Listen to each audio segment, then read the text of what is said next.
नमस्कार, आप देख रहे हैं डीडी न्यूज। आपके साथ मैं हूं पराक्रम सिंह शेखावत। हमारे विशेष कार्यक्रम नेशन टू नेशन में आप सभी का स्वागत है, जहां सरहदों के पार की हर हलचल पर रहती है हमारी पैनी नजर। आज हम आपको सीधे जोड़ेंगे दुनिया की सबसे बड़ी सुर्खियों से, वो फैसले जो बदल रहे हैं वैश्विक समीकरण, और वो घटनाएं जिन्होंने पूरे हफ्ते अंतर्राष्ट्रीय मंच पर मचाई है हलचल।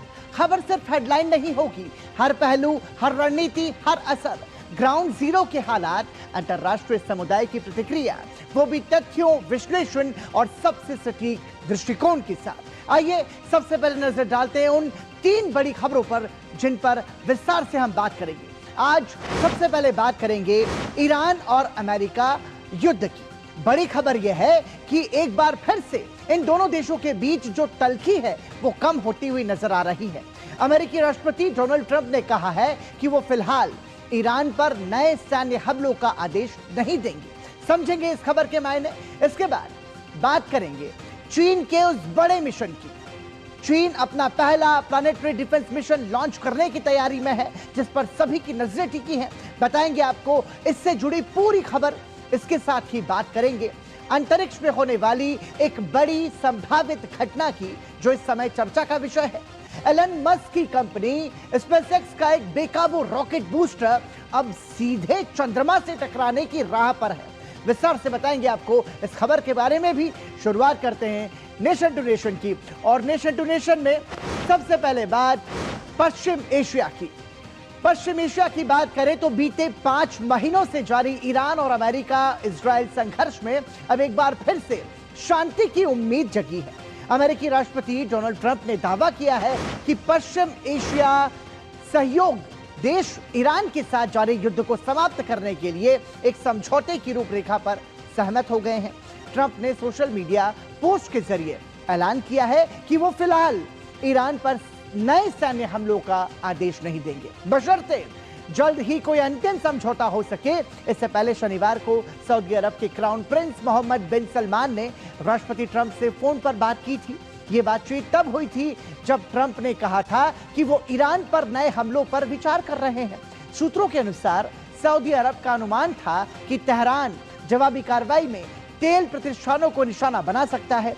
दूसरी ओर अमेरिकी विदेश विभाग के बहरीन, इजराइल, कुवैत, कतर और सऊदी अरब समेत 10 देशों में रह रहे अमेरिकी नागरिकों के लिए सुरक्षा अलर्ट जारी किया है, और उन्होंने हवाई क्षेत्र बंद होने या उड़ानें रद्द होने जैसी बाधाओं के लिए तैयार रहने को भी कहा है। यानी शांति की उम्मीद जगी तो है, लेकिन ये कितनी मजबूत है और ये अभी कहना जल्दबाजी होगी। तो क्या ये जंग थम गई है, ये भी बड़ा सवाल है। लेकिन अमेरिकी राष्ट्रपति डोनाल्ड ट्रंप ये दावा कर रहे हैं कि फिलहाल वो नए हमले नहीं करेंगे। ईरान युद्ध समाप्त करने के लिए एक रूपरेखा पर सहमति बनी है, ये भी चर्चा का विषय है। साथ ही हॉर्मुज़ जलडमरू मध्य को तत्काल और पूरी तरीके से खोला जाए, ये अमेरिका इस पर सहमत है, और समझौते से ईरान के परमाणु खतरे का अंत होगा, ये भी अमेरिकी राष्ट्रपति डोनाल्ड ट्रंप का कहना है। अमेरिका ईरान पर नए सैन्य हमले नहीं करेगा, ये भी ट्रंप कह रहे हैं, और जब तक समझौते की प्रक्रिया चलेगी हमले नहीं होंगे, ये भी कहना है डोनाल्ड ट्रंप का। और इजराइल ने समझौते पर सहमति जताई है, और इससे पहले अमेरिकी राष्ट्रपति ने साफ किया था कि वो ईरान को परमाणु हथियार बनाने नहीं देंगे।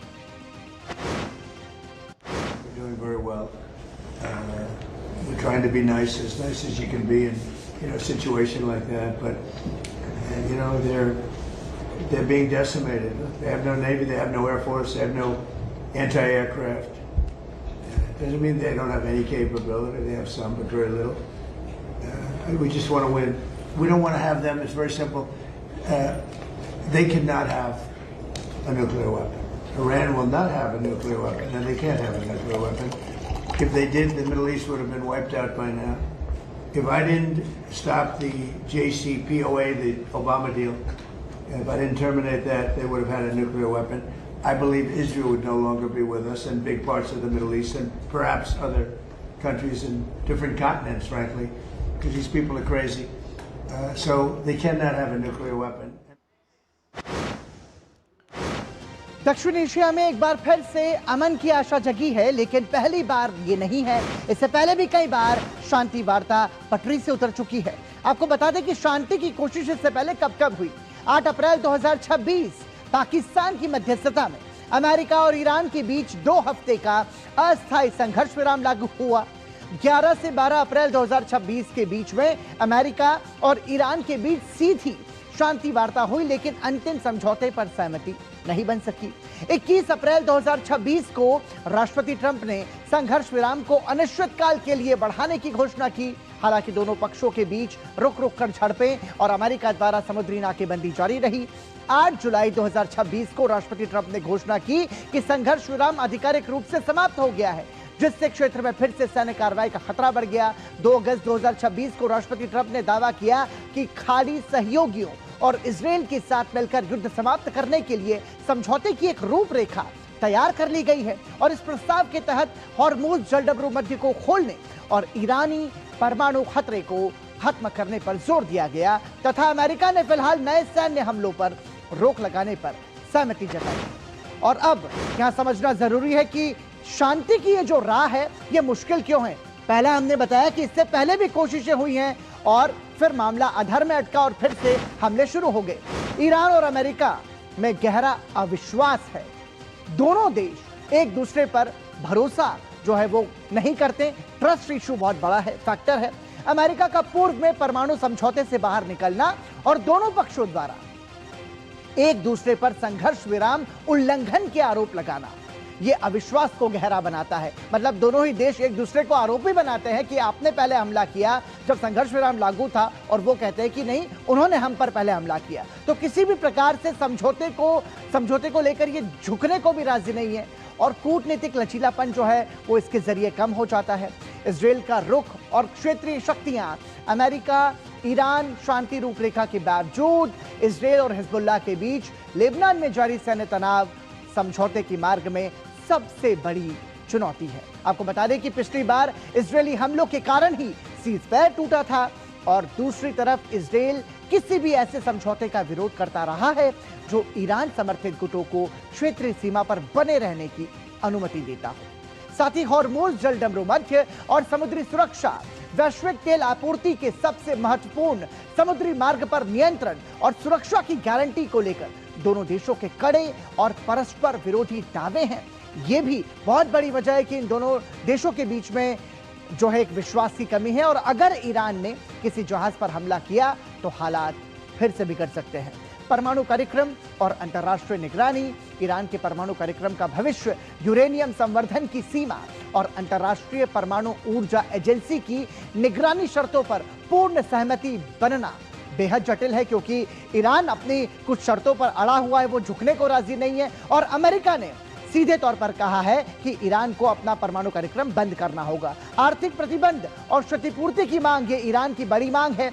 ईरान अमेरिका से सभी आर्थिक प्रतिबंधों को हटाने और जब्त संपत्तियों को जारी करने की मांग करता रहा है, जबकि अमेरिका इन्हें आसान बनाने के पक्ष में है। तो यहां यह समझना होगा कि इन दोनों देशों के बीच में किस तरह की जो रणनीति है और उस रणनीति के बीच में किस तरह की ट्रस्ट इश्यूज है। और अब बात मध्य पूर्व से आ रही एक बड़ी और बेहद महत्वपूर्ण खबर की। क्या करीब 2 साल से जारी गजा युद्ध अब निर्णायक मोड़ पर पहुंच रहा है? क्या मध्य पूर्व एक तरीके से शांति की नई शुरुआत होने वाली है मध्य पूर्व में?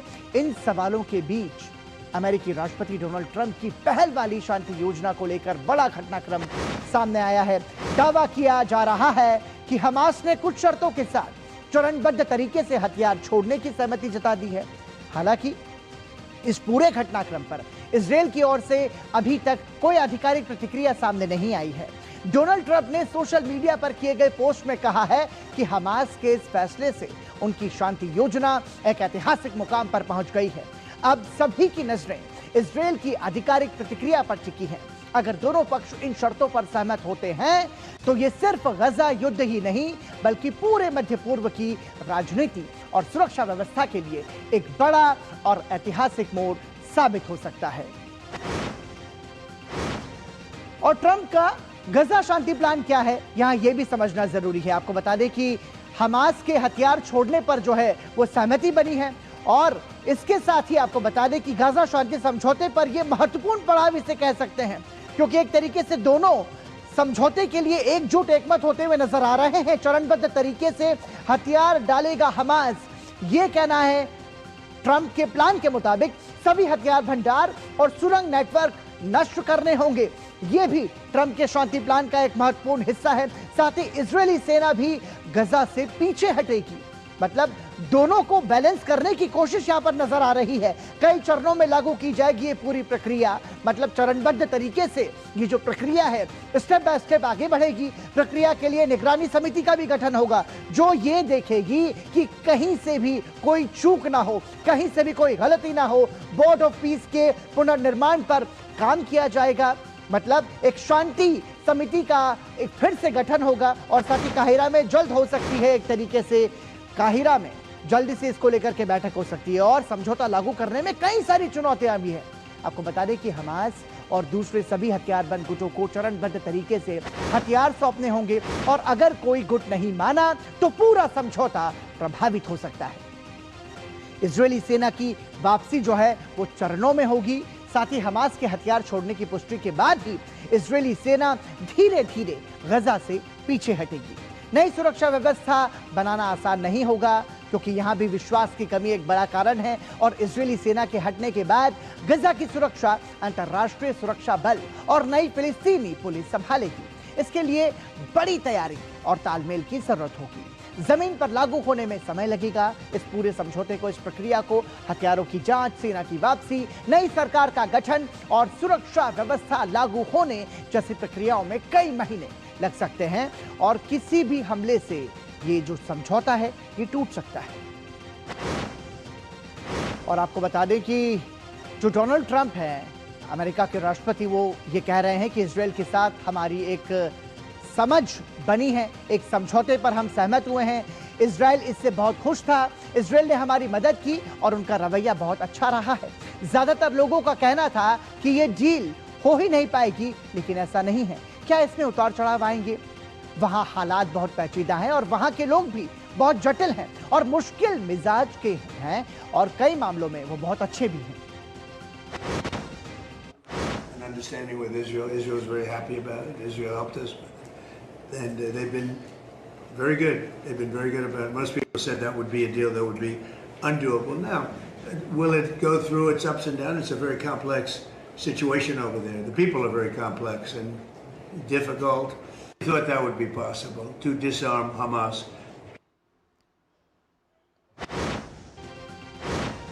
और वहीं अमेरिका से एक बड़ी और हैरान कर देने वाली खबर सामने आ रही है। कैलिफोर्निया के सैन डिएगो में अमेरिकी मरीन कॉर्प्स का एक अत्याधुनिक F-35B फाइटर जेट हादसे का शिकार हो गया है। यह हादसा सैन डिएगो स्थित marine corps air station Miramar के रनवे के बेहद करीब हुआ, जहां लैंडिंग या टेक ऑफ के दौरान जेट क्रैश हो गया। अमेरिकी सैन्य प्रवक्ता ने इस घटना को एक गंभीर दुर्घटना करार दिया है। राहत की बात यह रही कि क्रैश होने से ठीक पहले पायलट ने सूझबूझ दिखाते हुए खुद को इजैक्ट कर लिया। अधिकारियों के मुताबिक पायलट को रिकवर कर लिया गया है। और पेरू के विश्व प्रसिद्ध नाजका लायंस पुरातात्विक स्थल के पास एक छोटा पर्यटक विमान दुर्घटनाग्रस्त हो गया है। इस भयानक हादसे में विमान में सवार सभी 13 लोगों की मौके पर ही मौत हो गई। मरने वालों में 11 विदेशी पर्यटक और 2 चालक दल यानी कि क्रू सदस्य भी शामिल हैं। जानकारी के मुताबिक एरोडियाना कंपनी के इस विमान ने प्राचीन और रहस्यमयी नाजका रेखाओं के हवाई दर्शन के लिए उड़ान भरी थी और लेकिन टेक ऑफ के कुछ ही देर बाद यह हादसे का शिकार हो गया। स्थानीय प्रशासन के अनुसार मृतकों में इटली के 7, जर्मनी के 2 और स्पेन के 2 नागरिक शामिल हैं। पेरू के परिवहन मंत्रालय ने बताया कि संपर्क टूटने से ठीक पहले क्रू मेंबर्स ने नाजका एयरफील्ड कंट्रोल टावर को किसी आपातकालीन स्थिति की सूचना दी थी। पेरू की राष्ट्रपति केइको फुजिमोरी ने इस हादसे पर गहरा दुख व्यक्त किया है और मामले की उच्च स्तरीय जांच के आदेश भी दे दिए हैं। Quiero lamentar profundamente este accidente. Han perdido la vida 12 personas. El ministro de Transportes está haciendo la investigación correspondiente y el canciller está comunicando a los consulados de los ciudadanos extranjeros que han perdido su vida. Sí, se está evaluando la suspensión temporal de este aeropuerto. Tengo la información que son pasajeros italianos, son 7 italianos, 2 alemanes, 2 españoles y los tripulantes, que son 2. Mis condolencias a ellos. रूस की राजधानी Moscow के एक restaurant में भी धमाका हुआ है। आपको बता दें कि कुंद्रिस्काया स्क्वायर पर स्थित एक आलीशान रेस्टोरेंट की समर टेरेस के बाद शनिवार शाम एक भीषण धमाका हुआ। मॉस्को पुलिस के मुताबिक इस दर्दनाक हादसे में 3 लोगों की मौके पर ही मौत हो गई, जबकि 15 लोग गंभीर रूप से घायल हो गए हैं। घटना के बाद पूरे इलाके में हड़कंप मच गया और आनन फानन में पुलिस और आपातकालीन सेवाओं को मौके पर तैनात किया गया। यह धमाका स्थानीय समय अनुसार रात करीब 8 बजे हुआ। हादसा ऐतिहासिक स्टालिन युग की बहुमंजिला इमारत के भूतल पर बने प्रसिद्ध इटालियन रेस्टोरेंट बाल्जी रोसी के पास हुआ। बताया जा रहा है कि शनिवार को यह रेस्टोरेंट एक प्राइवेट इवेंट के लिए पूरी तरह से बंद था। जांच एजेंसीज और फॉरेंसिक टीम्स मौके पर मौजूद हैं और हादसे की असल वजह का पता लगाने में जुटी है। यहाँ रुक रहे हैं एक छोटे से ब्रेक के लिए। आप देखते रहिए नेशन टू नेशन।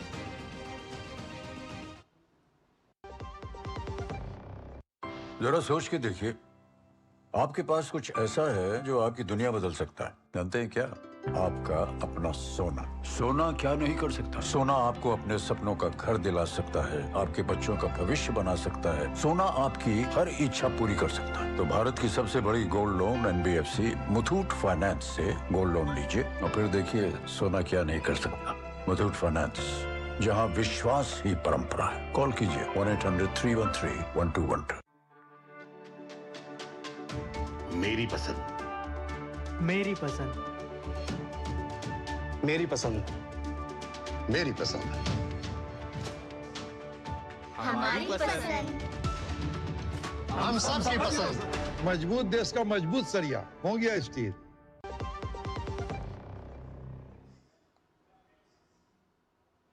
अब खबर चीन से, जो अंतरिक्ष में एक और ऊंची छलांग लगाने की तैयारी में है। अंतरिक्ष विज्ञान प्रेमी और खगोलविदों के लिए एक बेहद दिलचस्प खबर सामने आ रही है। अमेरिकी अंतरिक्ष एजेंसी नासा के प्रसिद्ध डार्ट मिशन की तर्ज पर अब चाइना भी अपना पहला प्लैनेटरी डिफेंस मिशन लॉन्च करने की तैयारी में है। इस मिशन के तहत चीन का एक विशेष स्पेसक्राफ्ट अंतरिक्ष में तैर रहे एक खतरनाक एस्टेरॉयड से मैक 26 यानी ध्वनि की गति से 26 गुना तेज रफ्तार से सीधे टकराएगा। आपको बता दें कि साल 2022 में नासा ने अपने डार्ट मिशन के जरिए डिमोफोस एस्टेरॉयड से टकराकर दुनिया में पहली बार इस तकनीक का सफल परीक्षण किया था और अब चीन अपनी अंतरिक्ष क्षमता जो है उसकी सफल परीक्षा जो है उसकी तैयारी कर रहा है। आपको बता दें कि चीन अपनी अंतरिक्ष सुरक्षा क्षमताओं को मजबूत करने के लिए इसी तकनीक का परीक्षण करने जा रहा है, जिस पर सभी की निगाहें टिकी हुई हैं। चीन का ये महामिशन कहा जा रहा है। आपको बता दें कि अंतरिक्ष में एस्टेरॉयड को टक्कर मारेंगे प्रोजेक्टाइल, ये उसकी तैयारी है। और आपको बता दें कि चीन नेशनल स्पेस एडमिनिस्ट्रेशन इस मिशन को लॉन्च करेगा, जिसमें ध्वनि की गति से 26 गुना ज्यादा तेज इसकी रफ्तार होगी। साथ ही 2030 से पहले स्पेसक्राफ्ट को एस्टेरॉयड से टकराने की योजना इसके तहत लागू की गई है। प्लैनेटरी डिफेंस टेस्ट करना चाहता है चाइना और एस्टेरॉयड का जो रास्ता है वो पूरी तरीके से बदलना इसका मकसद है। और यह भी समझना होगा कि अंतरिक्ष में चीन का ये जो महामिशन है, इस महामिशन की जो तैयारी है वो किस तरीके से चाइना कर रहा है। आपको बता दें कि आखिर चाइना का निशाना क्या है। चाइना के निशाने पर एक एस्टेरॉयड है जो अर्थ नियर एस्टेरॉयड है, जिसे पहली बार 2015 में खोजा गया था। ये उसकी तैयारी है।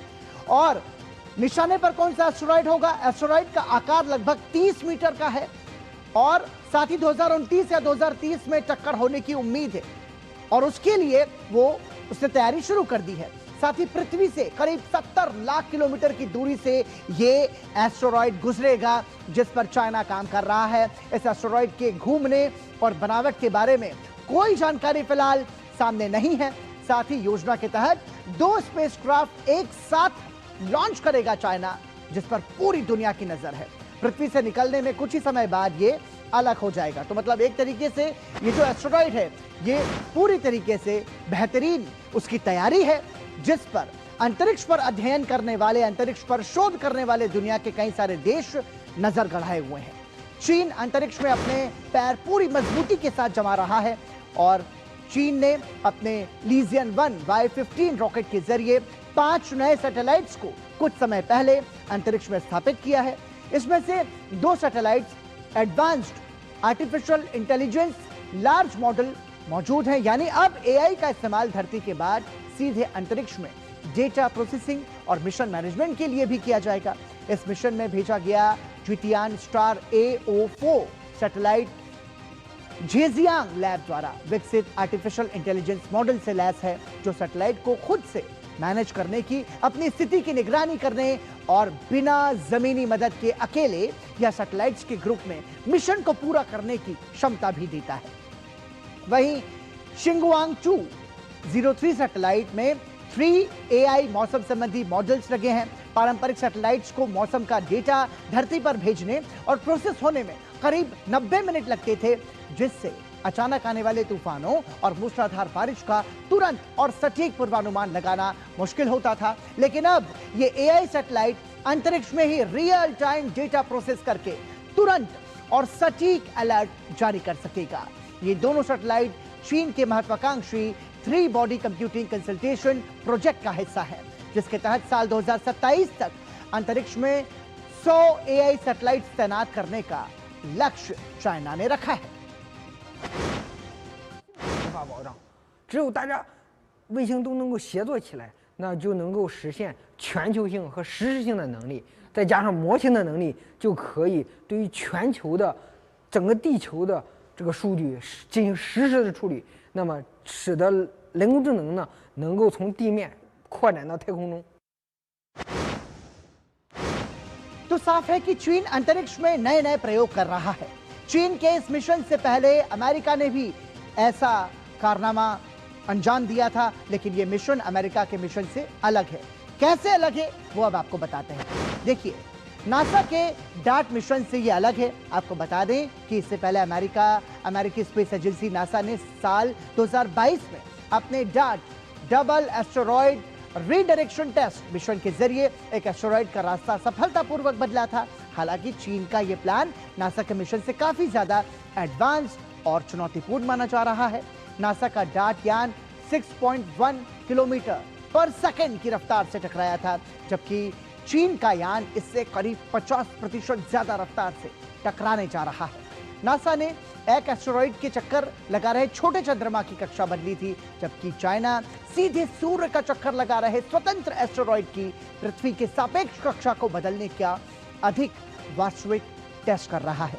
नासा ने ऑब्जर्वेशन के लिए बाद में अलग से यूरोपीय स्पेस एजेंसी का हेरा, जिसका नाम है मिशन का, हेरा मिशन भेजा था, जबकि चीन एक ही लॉन्च में इंपैक्टर और ऑब्जर्वर दोनों भेज रहा है। तो ये बड़े अंतर है इन दोनों देशों के मिशन में। साथ ही आपको बता दें कि ये जो व्यवस्था है, ये किस तरीके से चाइना इस पर काम करेगा ये तो देखने वाली बात है। लेकिन अंतरिक्ष के बाद अब बात करेंगे चांद की।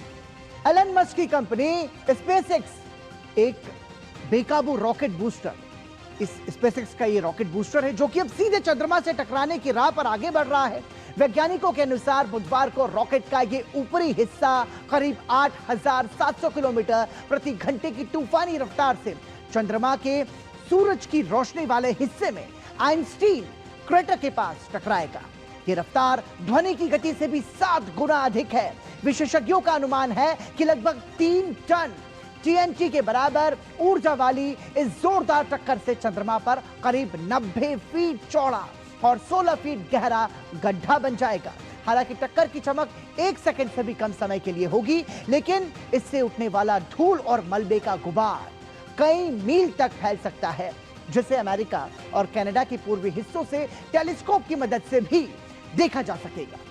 तो चांद से टकराएगा रॉकेट, जिस पर सभी की नजर है और यह सबसे बड़ी चर्चा का विषय भी इस वक्त बना हुआ है। दरअसल तेजी से चांद की तरफ बढ़ रहा है स्पेसएक्स का रॉकेट। चांद से टकराएगा स्पेसएक्स का यह भटका हुआ रॉकेट और चंद्रमा के पश्चिमी हिस्से में टकराने की पूरी इसकी संभावना है। आइंस्टीन क्रेटर के पास टकरा सकता है ये रॉकेट 8,700 किलोमीटर की रफ्तार से। चांद से इसकी टक्कर हो सकती है। टक्कर से 100 किलोमीटर ऊंचा तक धूल का गुबार उठने की संभावना जताई जा रही है और अमेरिका और कनाडा के पूर्वी हिस्सों से ये जो टक्कर है, जो घटना है, इसे देखा जा सकता है। अब आपको बताते हैं कि आखिर कब कब ऐसी घटना और इस तरह की टक्कर हुई है। आपको बता दें कि मार्च 2022 में चीनी चैंग ई 5T1 मिशन का बूस्टर चांद पर गिरा और इस टक्कर से चंद्रमा की सतह पर लगभग 29 मीटर चौड़ा गड्ढा बन गया। 1969 से 1972 के बीच में नासा ने चंद्रमा के अध्ययन और डेटा एकत्र करने के लिए जानबूझकर अपने अंतरिक्ष यान और रॉकेट चरणों में चंद्रमा पर क्रैश कराया। नासा ने अपोलो 13, 14, 15, 16 और 17 मिशंस के दौरान सैटर्न 5 रॉकेट के तीसरे चरण यानी कि S-14B और लूना मॉड्यूल्स के इस्तेमाल किए जा चुके हिस्सों को जानबूझकर चंद्रमा की सतह पर क्रैश कराया था। अपोलो अंतरिक्ष यात्रियों द्वारा चंद्रमा पर लगाए गए सिस्मोग्राफ के जरिए भूकंपीय तरंगों को रिकॉर्ड करना और चंद्रमा की आंतरिक संरचना को समझना इनका काम है। अक्टूबर 2009 आपको बता दें कि नासा के lunar creator observation and sensing satellite mission के तहत सेंटोर रॉकेट बूस्टर को चंद्रमा के दक्षिणी ध्रुव पर स्थित कैबियस क्रेटर से जानबूझकर टकराया गया था और इस टक्कर से उड़े गुबार के विश्लेषण से चंद्रमा की सतह पर पानी और बर्फ की मौजूदगी की पुष्टि भी हुई थी। आपको बता दें कि सितंबर 2006 में यूरोपीय अंतरिक्ष एजेंसी ESA के इस अंतरिक्ष यान को मिशन समाप्त होने के बाद नियंत्रित तरीके से चंद्रमा पर क्रैश कराया गया था। तो ये इस तरह की घटनाएं हैं जिसको लेकर के सभी जो हैं वो कौतूहल के साथ में इसका इंतजार कर रहे हैं कि इस तरह की जो अंतरिक्ष में होने वाली घटना है उसका कैसा असर होगा। समय आने पर नेशन टू नेशन में वो भी हम आपको बताएंगे। इसी के साथ आज नेशन टू नेशन में इतना ही। हमें और हमारी पूरी टीम को दीजिए अनुमति। नमस्कार।